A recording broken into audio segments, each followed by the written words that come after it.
ये मेरी गाड़ी में जा रही है, तुम लोग आ जाना। सिकंदर ने सर असबात में हिलाया और वो भी अपना कोट और गाड़ी की चाबी उठाकर उनके पीछे गया। हुनान ने दरवाजे पे दस्तक दी। जमाल अजीम, जो अपने ऑफिस में बैठे सिकंदर के बारे में सोच रहे थे, एकदम चौंक उठे। ओ बेटा, तुम्हारा इंतज़ार कर रहा था।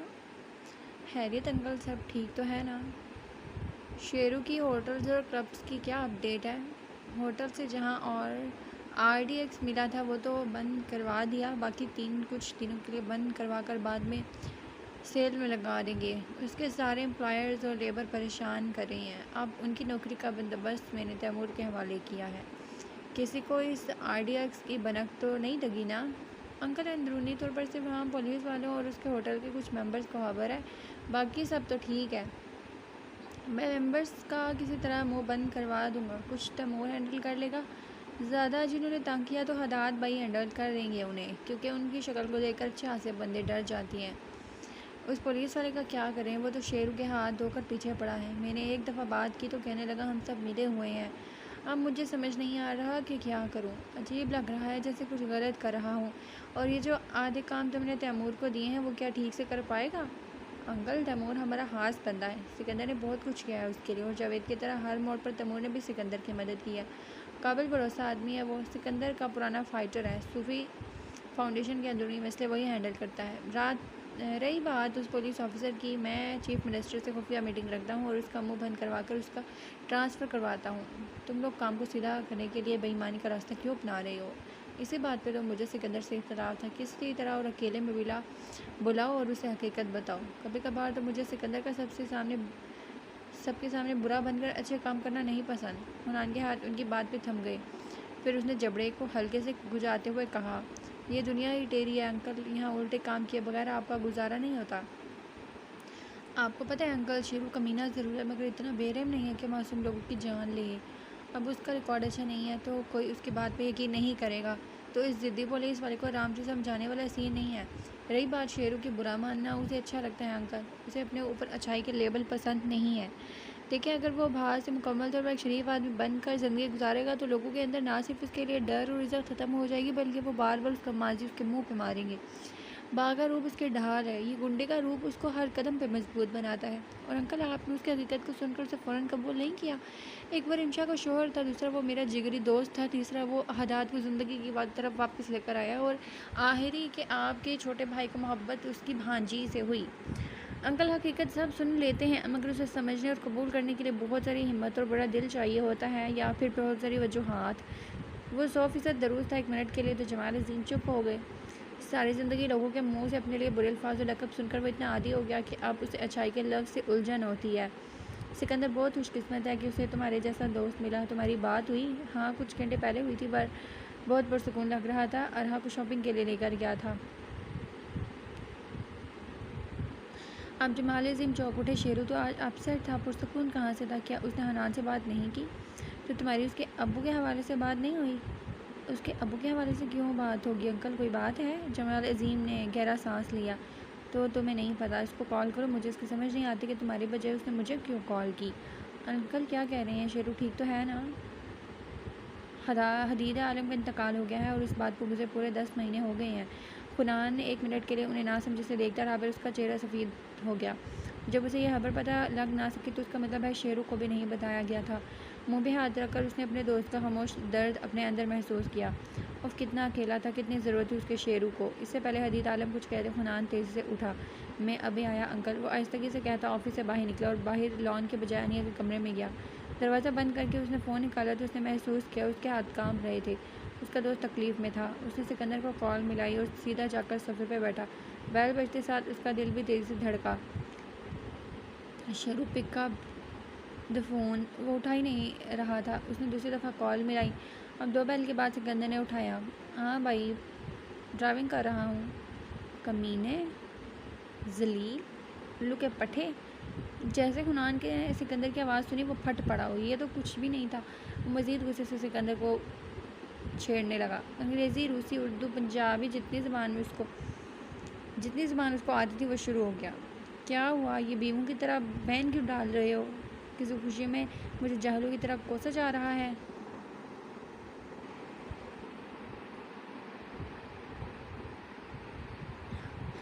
तुझे से दोस्त हूँ तो इंसान अपने आप को पीटने पे मजबूर हो जाए। तुम तो भाई दोस्त के नाम पे गाली हो। दिल करा है उस कमीने के साथ देखकर तुम्हारा काम तमाम कर दूँ। ओहो, तो वो तुम थे जो उसकी सारी इत्तला देते रहे। गद्दार, अब तो तुम्हारा सर कलम करवाना पड़ेगा, वो शरारत से बोला। हुनान कुछ नहीं बोला, बस अपने दोस्त के खोखले हंसी पे उसने अपनी आंखों में आई नमी को साफ किया। तुमने वाकई बहुत बेदर्दी से दिल तोड़ा है मेरा दिल शेरू।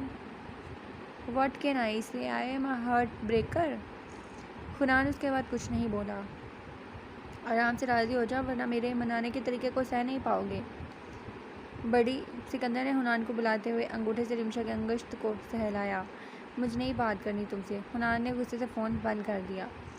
रिमशा ने अपना दूसरा हाथ सिकंदर के हाथ पे रखा। उनका नाराज़ होना बनता है, कम से कम आप उनसे बात तो करते। वो आपके लिए इतना ख्वार हो रही है शेरू। मैं तुम्हारे लिए इतना हवार हुआ, वो दिखाई नहीं दिया? उसकी हमारी नज़र आ रही है। ये खुद अपनी मर्ज़ी से सब कर रहा है, मैंने तो उसे नहीं कहा। रिमशा आपकी बात उसे घूरा। हर बात पे अपना जिक्र ज़रूर करना होता है।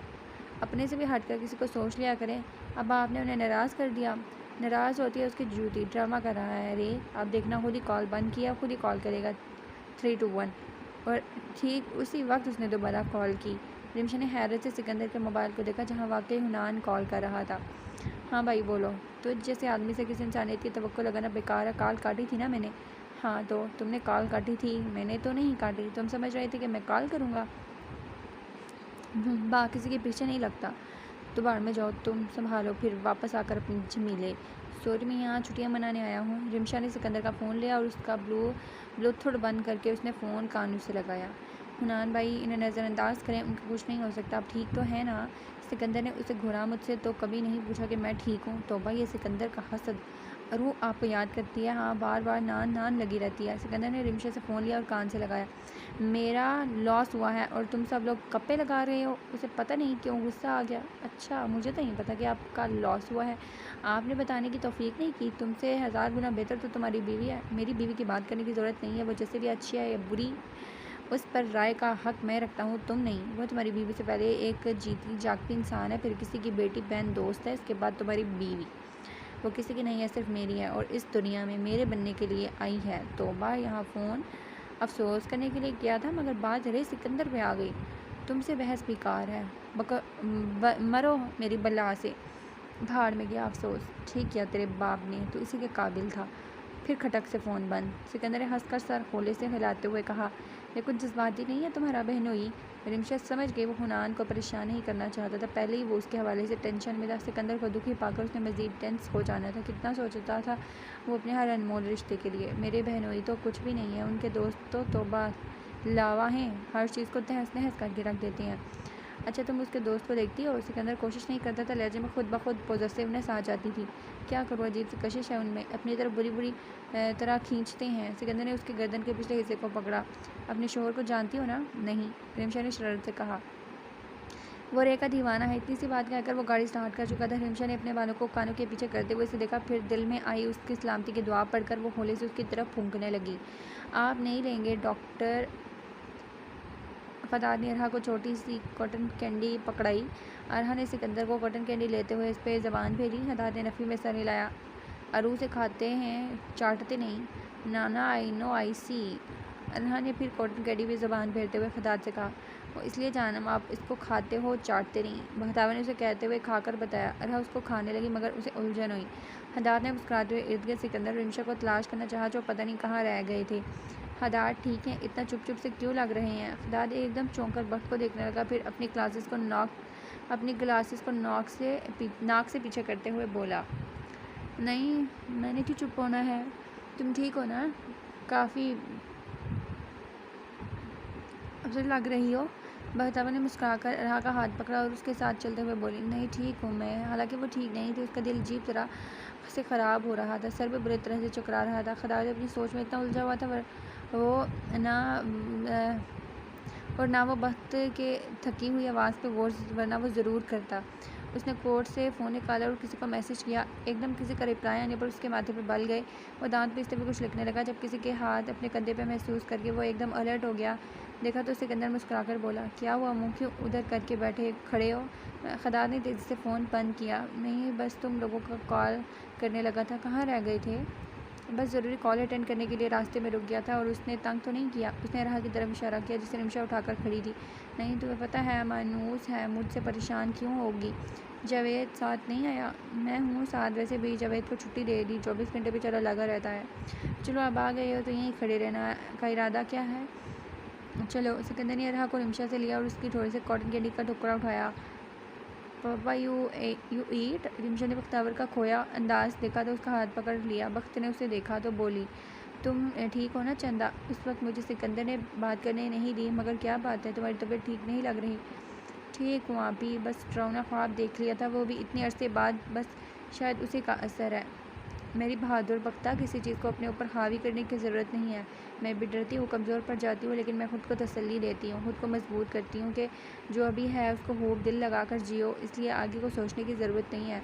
देखो मामा तुम्हारे लिए यहाँ आई, वरना ऐसी जगहों पे उनका दिल घबराता है। चलो शाबाश, उनके लिए मुस्कुराओ। बख्तावर आपकी बार मुस्कुराई। तुम्हें ऐसी जगहों से उलझन नहीं होती? आई मीन बख्त की वजह से तो ये सब नहीं किया। सिकंदर अरहा को पकड़े अपने इर्द गिर्द के हजूम को देखने लगा, फिर कंधे अचकाए। अब फ़र्क नहीं पड़ता। उसने मुड़कर देखा जहाँ बख्तावर और रिमशा शूटिंग सेक्शन में रुक गए। बख्त ने राइफल पकड़ी। हदार की हंसी निकल गई। पापा गन मी आप ही गो। अरहा की भी नज़र पड़ गई तो वो सिकंदर की बाजू में मचल कर उतरने का कहने लगी, मगर सिकंदर ने उतारा नहीं। एकदम उसका फ़ोन बजा। देखा, रिमशा उसे हटाकर जेब से फ़ोन निकाला। मेरी बीवी शर्मिंदा करवाएगी। और वाकई वक्त एक भी कैन को शॉट ना कर सकी। तो भाई ये गुंडों वाले काम मेरे बस की बात नहीं है, आप ट्राई करें, आप तो गोली मारने में माहिर हैं आप ही।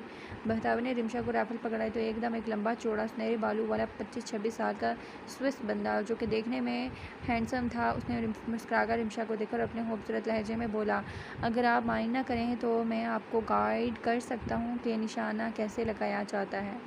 बख्तावर ने मुंह खोले उस लंबे चौड़े आंखों वाले गोरे को देखा, फिर मामा को तलाश किया जो खदाद को अरहा को पकड़ाकर फ़ोन कानों से लगाए कह रहे थे कुछ मिस्टर, मगर इससे पहले रिमशा बोल चुकी थी, शुक्रिया मगर मेरा निशाना पक्का है। उसने राइफल को थामकर अपना निशाना 3 खड़े हुए कैन की तरफ किया और उसने 2 शॉट्स में सारे कैन गिरा दिए। बख्त के साथ उस वेस्ट बंदे का भी मुँह खुल गया। बूढ़े आदमी ने मुस्कुराकर रिमशा से फायरल लेते हुए कहा, गुड शॉट गर्ल, कौन सा वाला तोहफा लेंगी? मुझे वो क्यूट सा पेपे वाला स्टफ़ टॉय दे दें। और वो कब से डॉगी लगी हुई है।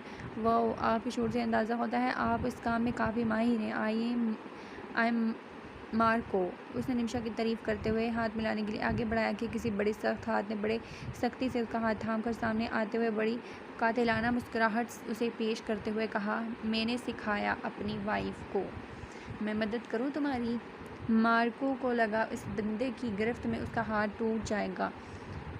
मामा मेरी बात सुने ज़रा। उसने सिकंदर का हाथ जैसे तैसे करके छुड़वाया। बंदे को तकलीफ़ हुई मगर इतनी नहीं कि वो इजहार करता। नहीं शुक्रिया, मैं तो बस एनीवेज नाइस वर्क मिस। उसे समझ नहीं आई क्या कहता तो रिमशा को कहा, अरे और मेरे हस्बैंड की तरफ से माजरत, थोड़े से पॉजिटिव हैं, सॉरी सर। वो सिकंदर को कहता चल पड़ा। उससे रिमशा सिकंदर को देखने लगी मगर सिकंदर अपना हाथ चटक कर रिमशा को देखने लगा जो पीछे हुई। वक्त खदाद के पास जाओ, उसने बख्तावर को कहकर रिमशा का हाथ पकड़ा और उससे अपने साथ लेकर चलने लगा। मामा, हदाद, उन्हें क्या हुआ है? ये उसे कहाँ लेकर जा रहा है? हदाद, मामा को गुस्सा आ गया है, आप ही को घसीट कर ले गए हैं। हुआ क्या था वो बाद में बताऊंगी, आप रोकिए उन्हें। ओहो बताओ तो सही, वो एक लंबा सा लड़का तुम लोगों के पास आया तो वो चक्कर तो नहीं है? हाँ, वो आप ही से फ्रेंडली हो रहा था तो मामा को गुस्सा आ गया। वो कहाँ है? वो सामने घोड़े पे बैठी है और उसके पास खड़े होते हैं। लेकिन हदाद मामा, वो खदाद ने अपनी आंखें घुमाई। उसने बख्त के गर्दन में अपने बाजू डाली। रोमांस का बहाना चाहिए उसे और कुछ नहीं। अब तुम ठीक तो हो ना? मिस आपका पेपी। वो बूढ़ा बंदा जो 1 मिनट के लिए कंफ्यूज हो गया था कि मुदाखलत करे या ना करे, एकदम रिमशा और सिकंदर को जाता हुआ देखकर बख्त और हदाद के पास आया और उन्हें वो पेपी दिया। Oh sorry, thank you. बख्त ने माजरत तूफान मुस्कुराहट देते हुए उनसे लिया और खदाद को देखा जो अरहा की तरफ हाथ मिला रहा था। सिकंदर, मेरे हाथ में दर्द हो रहा है। सिकंदर वो उसे यहाँ से बाहर लेकर पार्किंग एरिया से ज़रा फासले की तरफ लेकर गया और उसे दरख्त के साथ लगाते हुए उसका जबड़ा पकड़ा। सिकंदर, ये क्या तरीका है? वो नाइस था। शट अप, सिकंदर धाड़ा। तुम्हें पता है ना, मेरा पता है ना, फिर मुझे छेड़ने से बाज क्यों नहीं आती? उसकी आंखें गुस्से से लाल हो गई। वो घबराई सी लग रही थी। मैंने आपको नहीं छेड़ा, मैंने बस माजरत करने के लिए उससे नरमी से बात की थी क्योंकि आप रूड हुए थे। रूड? My foot. रे, मैं उसका सर कलम कर दूँ तब भी तुम्हारा राइट नहीं बनता कि तुम मुझसे नरमी से बात करो। तो उस अमल पे आप क्या करेंगे? मारेंगे मुझे एक टिपिकल शोरों की तरह? किसी गैर से बात करने पे मुझे मेरी औकात याद दिलाकर घर में बंद कर देंगे? करे मैं इंतज़ार कर रही हूँ दाऊद। उसने बुरे वक्त में गलत बात कह दी थी। सिकंदर की काली स्याह आंखें मज़ीद गहरी हो गईं। खुद को गोली मार दूंगा, वो भी तुम्हारी आंखों के सामने। जानवर ज़रूर हूँ मगर हैवान नहीं रिमशा। जिस दिन तुम पे मैंने हाथ उठाया उस दिन मेरा इस दुनिया में आखिरी दिन होगा। सुन रही हो? मैं नहीं बर्दाश्त कर सकता ये बात। आइंदा ये बात की तो मेरा मरा हुआ मुंह देखोगी। दाऊद, मेरा मतलब ये नहीं था। तुम्हारा उस आदमी से मुखातिब होने से ज़्यादा गुस्सा मुझे तुम्हारे रे के नाम से तारुफ करवाने पर हुआ है। ये मेरा नाम था, ये हमारे दरमियान की खास और अनमोल चीज़ थी। तुम इसे दूसरों को देना चाहती हो? वो अब सख्त गुस्से में हो गया था। You bloody tainted this Rimsha. Rimsha ने नफ़ी में सर हिलाते हुए उसका बाजू पकड़ा जिसे सिकंदर ने ज़ोर से झटका। हाथ मत लगाओ मुझे। रिमशा ने आपके बार ज़ोर से पकड़ा। मेरे हो आप। आपको नहीं हाथ लगाऊंगी तो किसे लगाऊंगी? मुझे उस शख्स से मोहब्बत है तो उसके दिए हुए नाम से भी मोहब्बत है। उसकी दी हर चीज़ को मैं किसी मलका की तरह अपनी पहचान बनाकर पेश करूँगी। मुझे रिमशा नहीं बनना, मुझे सिकंदर की रे बनना है। मैं चाहती हूँ इस नाम से पुकारी जाऊँ, मगर आपको नहीं पसंद तो कुछ नहीं कहूँगी। पहले की तरह गूंगी बन जाऊँगी। मगर हमारे रिश्ते को खुद को मारने की बात मत करें। आप कहते हैं मुझे नहीं मारेंगे, मगर आप मारते हैं, लफ्ज़ों की मार देते हैं।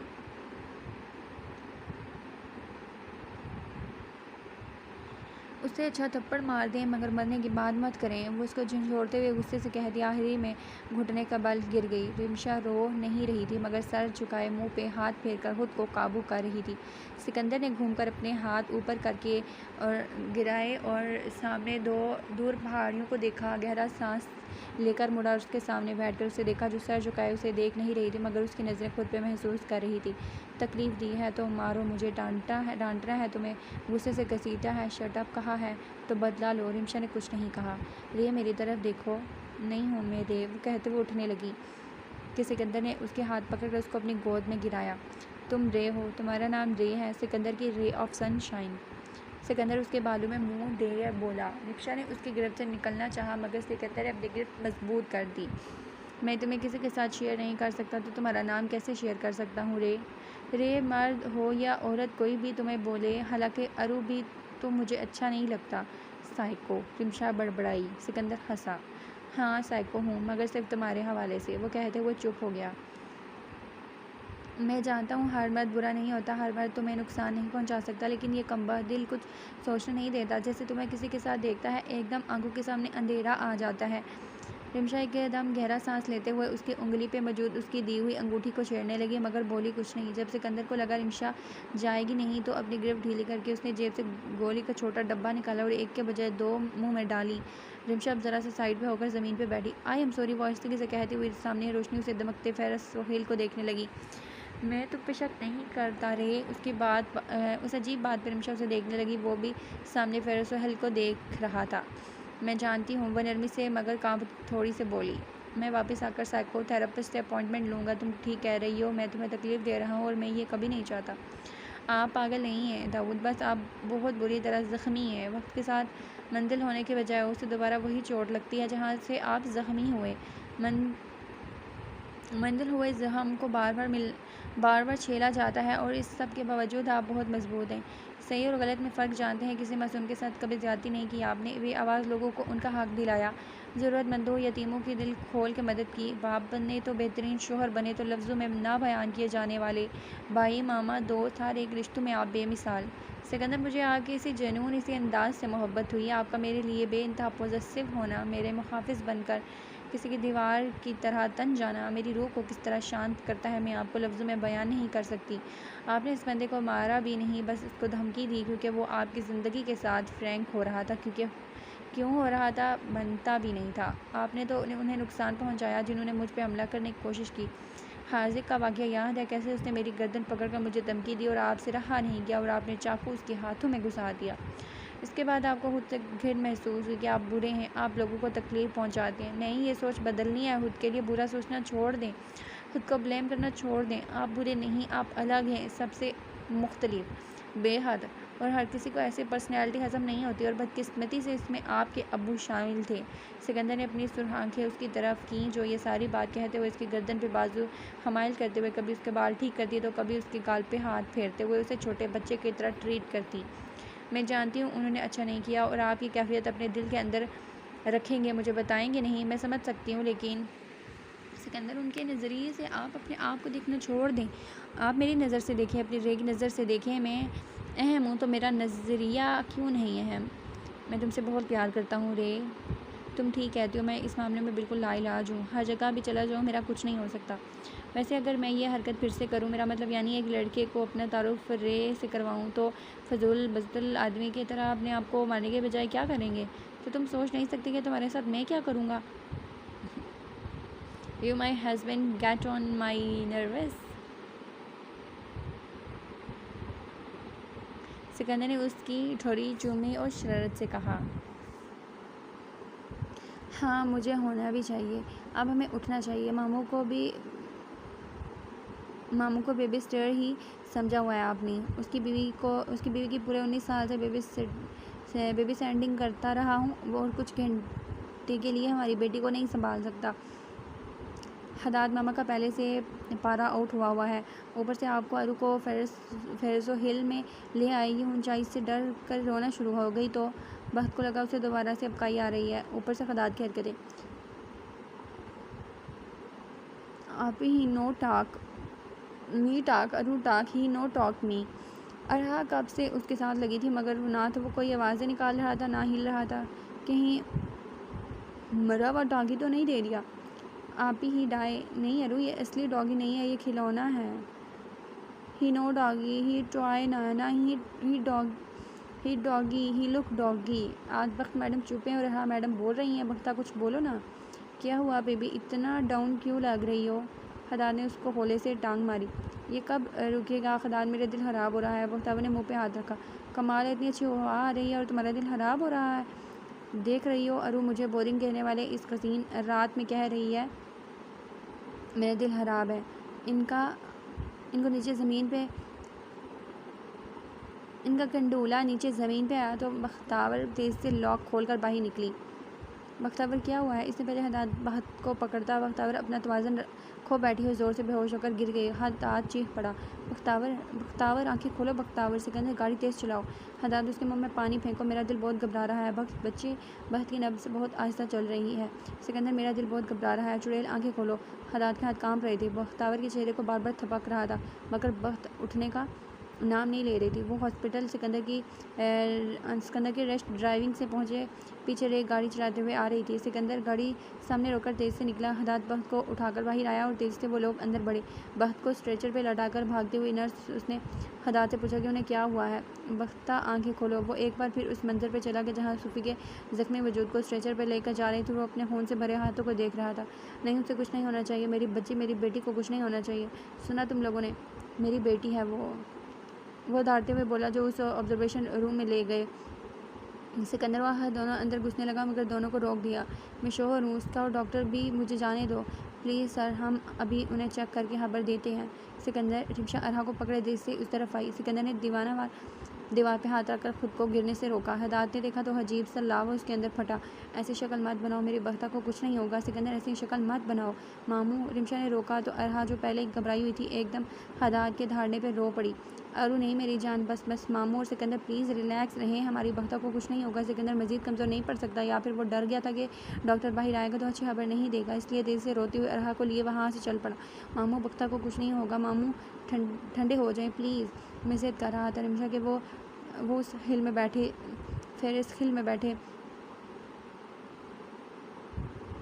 वह हिल में बैठे, जबकि उसकी तबीयत ठीक नहीं थी। मैं बहुत बुरा शोर और रिमशा सुबह से वो अपसेट थी और मैं अपने मफाद के चक्कर में अंधा हो गया। उसने रिमशा को अपने साथ लगाते हुए बहुत दुखी लहजे में कहा, मामू बख्त आपसे बहुत प्यार करती है, उसे कुछ नहीं होगा, मैं देखने जा रहा हूँ। वो अंदर घुसने लगा। एकदम डॉक्टर बाहर आई। अरे आप लोग घबराए हुए क्यों हैं? इस हालत में बेहोश हो जाता है इंसान। आप सब तो ऐसे पैनिक हो रहे थे कि उन्हें खुदा न वास्ता क्या हो गया है। बस खुराक का ख्याल रखना है। क्या मतलब डॉक्टर? बख्त को क्या हुआ है? She is pregnant. रिमशा ने एकदम होले से चीखते हुए मुंह पे हाथ रखा।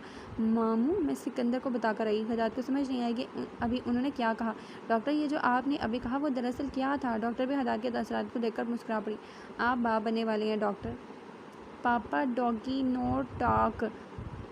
नाना angry. Nana was शाउटी। You square पापा। सिकंदर ने अरहा के सर पे प्यार किया। हाँ अरहा मैं डर गया हूँ अगर मेरी बख्तर को कुछ हो गया। नाना बैड पापा एंगी यू।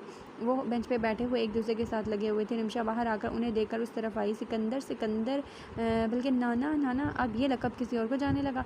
बख्तावर क्या हुआ है? बख्तावर को क्या हुआ है? वही जो मुझे तकरीबन 3 साल पहले हुआ था। आप नाना बनने वाले हैं दाऊद। अरु आप खाला बनने वाली हो। मी काला। ज़िंदगी कभी कभार हद से ज़्यादा बेरहम हो जाती है। ये बात हद्दाद अजीम को मालूम थी कि कुदरत सिर्फ अपनी मर्ज़ी चलाती है, मगर इतनी बेरहमी से उसका कहानी के बाप का रूप बदलेगी उसने ऐसा सोचा नहीं था। ज़िंदगी में मुश्किल और दर्दनाक दिन देखना नसीब हुए थे, मगर कोई उससे पूछता कि ये दिन तो सारी ज़िंदगी गुजर जाने वाली तकलीफ़ों से भी भारी थे। खुशियों का ज़रा सा लुक़मा मिलने के बाद ऐसा लगा था अब खुशियों का रिस्क उससे छिन गया है, जैसे अब खुशियाँ उसके घर पे दस्तक नहीं देंगी। क्या रब इतना नाराज़ हो गया था उससे? हालांकि वो हर पल अपनी खुशी बख्ती पे नाज करता, हर वक्त अपने रब का शुक्र करते हुए उसकी ज़ुबान नहीं थकती थी। तो फिर ये उसकी आजमाइश थी। अगर आजमाइश थी तो ऐसे क्यों लग रहा था जैसे कि आखिरी वक्त आ गया हो? क्यों उसके जिस्म से सारी हिम्मत एक सांस उस बार भारी पड़ रही थी? 2 हफ्ते पहले भागते हुए अपनी बीवी को उठाकर लाया तो खुदा ने उसके झोले में बहुत जल्द औलाद जैसी नेमत अता करने की खबर दी, और जब आज अकेले ऑपरेशन थिएटर की तरफ भागा वो दीवाने से ज़्यादा बेरहम शोर दिखाई दे रहा था, जिसकी बीवी के साथ उसकी टानी की ज़िंदगी भी खतरे में थी। 2 घंटे एक ही पोजीशन में खड़े वो ज़िंदगी और मौत से जंग लड़ रही अपनी बीवी का इंतज़ार कर रहा था, मगर उस जंग में वो बेचारी अपनी अंदर पलती हुई जान को बचा न सकी, मगर ज़िंदगी की बाजी जीत गई।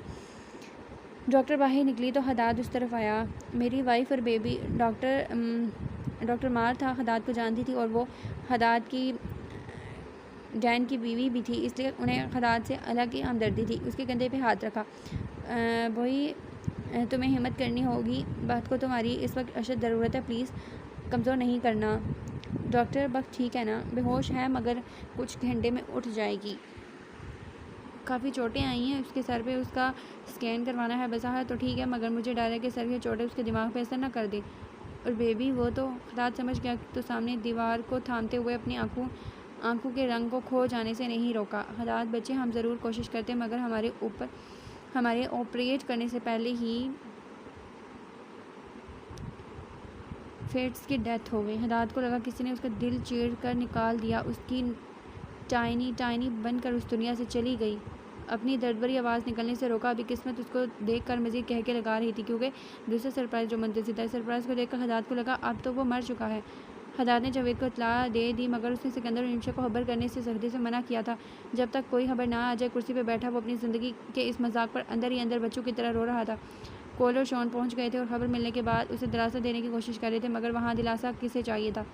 ब्रो आपको तो शुक्र अदा करना चाहिए कि कम से कम बेबी को तो कुछ नहीं हुआ ना। बी है तो ज़िंदगी है। बी को तो कुछ नहीं हुआ ना। बी है तो ज़िंदगी है। बी होगी तो आपके मज़ीद बच्चे होंगे, टाइनी से लेकर बूढ़ा होते हुए उन्हें देखेंगे। कोल ने हदाद के कंधे पे हाथ रखा। हदाद स्पॉट चेहरे लिए उन्हें सुन रहा था। उसके बाद पुलिस वालों का चक्कर लगा। उस एक्सीडेंट की असल वजह हदाद की गुजारिश। हदाद खामोशी से बिना कुछ कहे दोबारा कुर्सी पर बैठ गया और बैठने से पहले बोला कि किसी को इस बारे में फ़िलहाल नहीं पता लगना चाहिए। अब जब वो पूरे 8 घंटे बाद वक्त से मिलकर बाहर आ रहा था तो अब वो एक भूखे शेर की तरह दिखाई दे रहा था। कॉरिडोर में तड़पती हुई रिमशा एलेक्स के साथ आती हुई नजर आई। हदाद ने वहशत से अपना चेहरा घुमा लिया। वो इस वक्त उसका सामना नहीं करना चाहता था। सीधा फ़ोन निकाला तो आयन उस वक्त सिकंदर की कॉल आ गई। बख्ता मेरी बच्ची। हदाद कुछ बोलो मेरी बच्ची। हदाद को सिकंदर की तड़प से नफरत हुई, इतनी कि वो 8 घंटे से खामोश बैठा हुआ था। उसकी आवाज़ सुनकर फट पड़ा। जिंदा है, सुन लिया, जिंदा है तुम्हारी बेटी। जाओ जश्न मनाओ, जाके जश्न मनाओ, मिठाइयाँ बांटो, बच गई तुम्हारी बेटी। सिकंदर इसकी बात में साकत हो गया। फिर घर आकर वो कुछ कहने लगा तो हदाद टूटी हुई आवाज़ से घर आया। मगर मेरी बीवी और मेरी बेटी तो मर गई उस हादसे में, मुझे अकेला छोड़ गए सिकंदर। मेरी बीवी और मेरी बच्ची मर गए, मेरी बेटी इस दुनिया में आने से पहले मर गई। मुझे भी कोई पापा कहने वाला आ रहा था, मुझसे भी कोई लाड उठवाने आ रहा था, मुझे भी अरू की तरह अपनी उंगलियों में लपेट के रखने वाली आ रही थी। मैं भी उसके खातिर पूरी दुनिया को ट्रम्पल करता, मगर नहीं, खुदा सिर्फ तुम पे मेहरबान है और तुम्हारी वजह से, सिर्फ तुम्हारी वजह से वक्त और टाइनी मुझे छोड़कर चले गई।